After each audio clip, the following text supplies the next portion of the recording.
Hi, welcome to this week's art tour. Today I'm going to show you the different paintings that I have done this week, mostly out on the trails here in Southeast Alaska, but there's one more illustrational piece that I did here at home this week.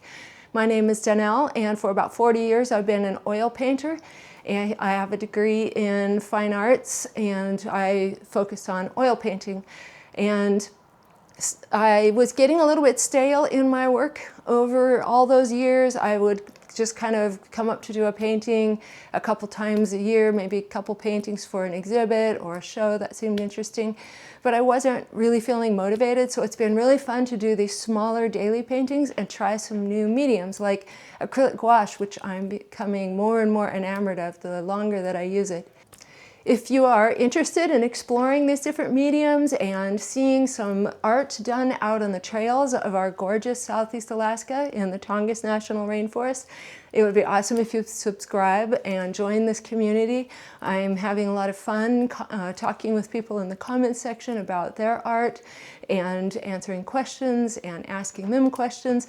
That is my goal for this channel, is to build this community of artists and people who love art, people who have been doing it for a long time, maybe people who are just starting, and we're all trying to get new ideas and inspiration from each other.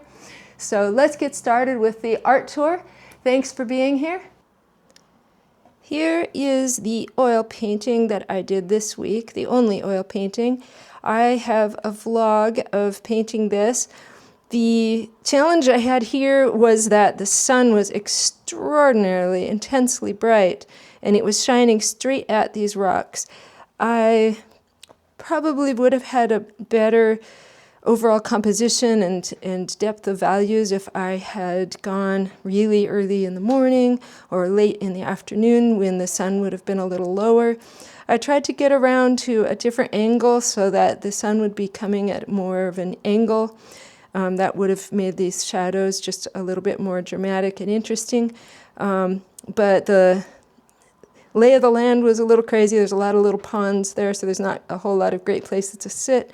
And I also, when I moved around, these two trees here kind of got lost in the mass of rocks, so I didn't like the composition as much. So I might need to start going out at different times if I want to just specifically get some good compositions, good color, and really focus on the painting, not just I'm doing a dog walk and here's the vlog and it just happens to be at 8 in the morning, which is when this was, but boy, the sun was so intense at that time. If you want to watch the vlog where I paint this out in the wilderness, then you can check out this card up here that'll bring you to that video.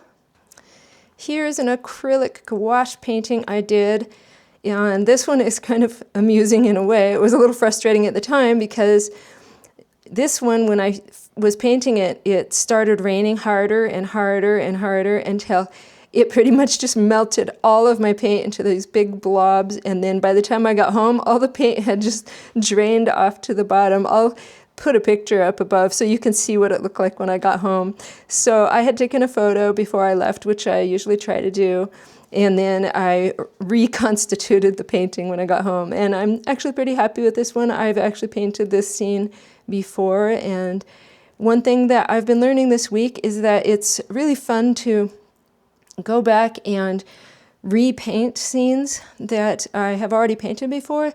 It feels a little easier each time I do it. I can solve some of the challenges and the problems I found the first time that I painted them. I think I have, yes, here's one. This is a good example. This is a painting that I've done several times from this beach on a local lake called Ward Lake. I have a painting in an exhibit right now, a little oil painting of this exact same scene, and it sold the first day that the exhibit opened, so that was pretty cool. I'll put a photo up above of that oil painting. I've done watercolors of this scene before, and every time the challenge is to get some definition in this big wall of evergreens and get the colors as the mountains go back farther and farther correctly, get the values correctly. And these hills back here had all this mist hanging in them, which is very common here in Southeast Alaska. So I was working pretty hard to make sure that I didn't put any pen. This is black pen with watercolor on top. I didn't want to put any pen up here to outline these mountains because there were no harsh lines up there. It was just mist. But I was pretty happy with the way this one turned out. I think it turned out better than some of my I think it turned out better than some of my previous watercolor attempts of this scene. And here is another one that is an example of I was out hiking at 8 a.m. So I only had the light that I had, and it was not the best light. The sun was actually coming through this hazy air straight at me pretty intensely. So it really caused all these hills to just be kind of hazy and undefined. And so I had to use a little bit of imagination to get more definition in here. This is very scenic back here. Again, we have the mist hanging in the hills, so I was having fun trying to get that effect of that mist. But here is a clear-cut section. All these dead trees and branches have this kind of grayish, and it looks kind of pinkish to me, tint. So I wanted to put that back there. They cut all those trees down because there are power lines that go across there. And I have painted this scene before. I will try to find that painting so that you can see that. The trail is right here.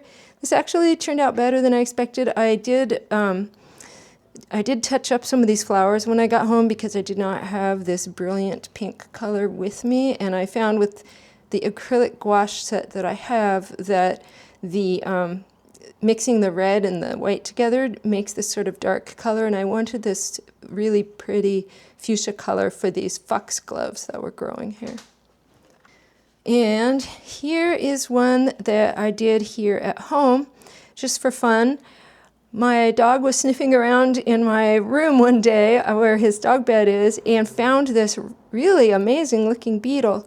I looked it up and I believe it is a boreal burying beetle. And so I worked really hard to try to get good photos of it, and I thought it would be really fun to do a painting. And I really enjoyed doing this. This is, again, pen. I just sketched in the beetle with a waterproof pen, and then I used watercolor to paint in. The really cool thing about this one is I tried something I've never tried before. I had some hot press paper, which I've never used. It's very, very smooth. It's a hot press watercolor paper. And that came from Jerry's Artorama. When I ordered some paints from them, I got this as just sort of a free bonus, I guess. It's a little packet of sample watercolor papers. So this beetle was painted on this one, this hot pressed Portofino.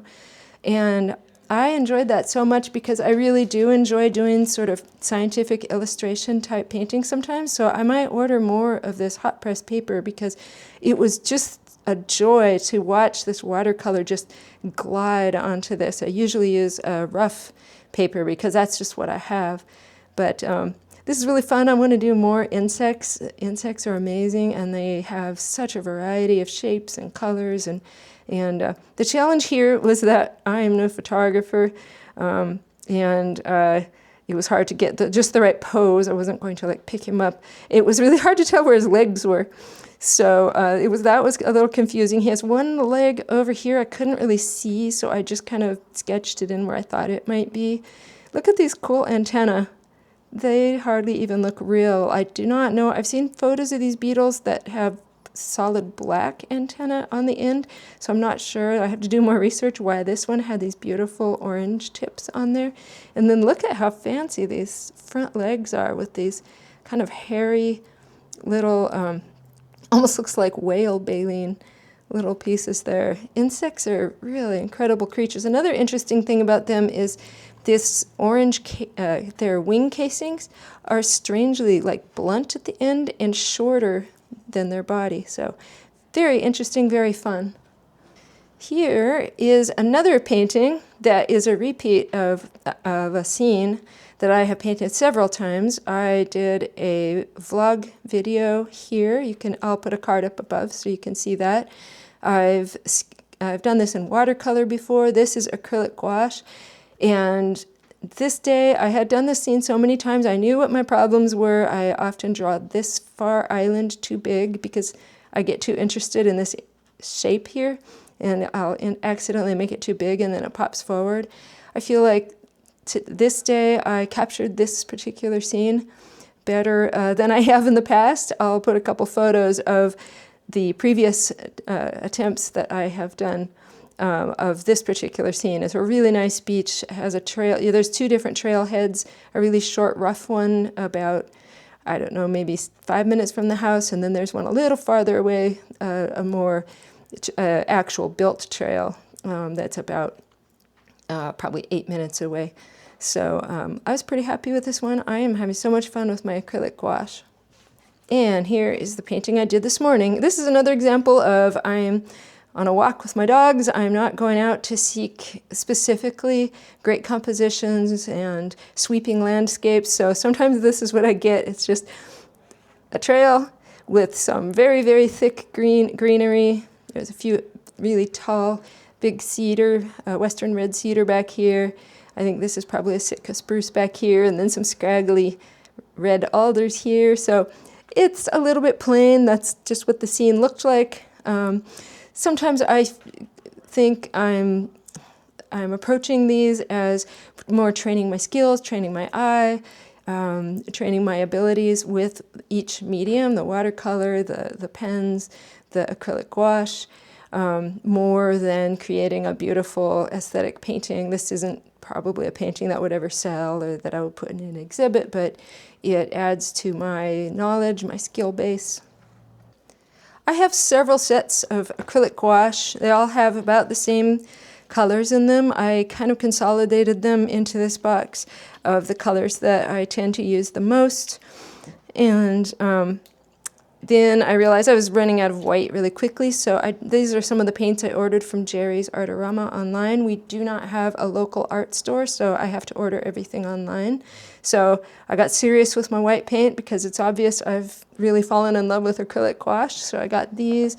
I have yellow ochre. Yellow ochre is a color that seems to really be important for painting all of our thick forests around here. So those are my new gouache paints. And this is one more goofy thing I wanted to show you. I mentioned in another video that I was having troubles when I'm taping off my paper with my tape sticking. So I bought this special tape called artist's tape. And this stuff sticks really badly, maybe even worse than normal masking tape.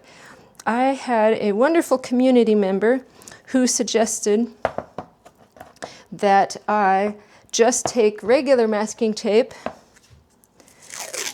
and then just stick it to my clothes and then tape my paper, and that would lessen the stickiness, and then that would help.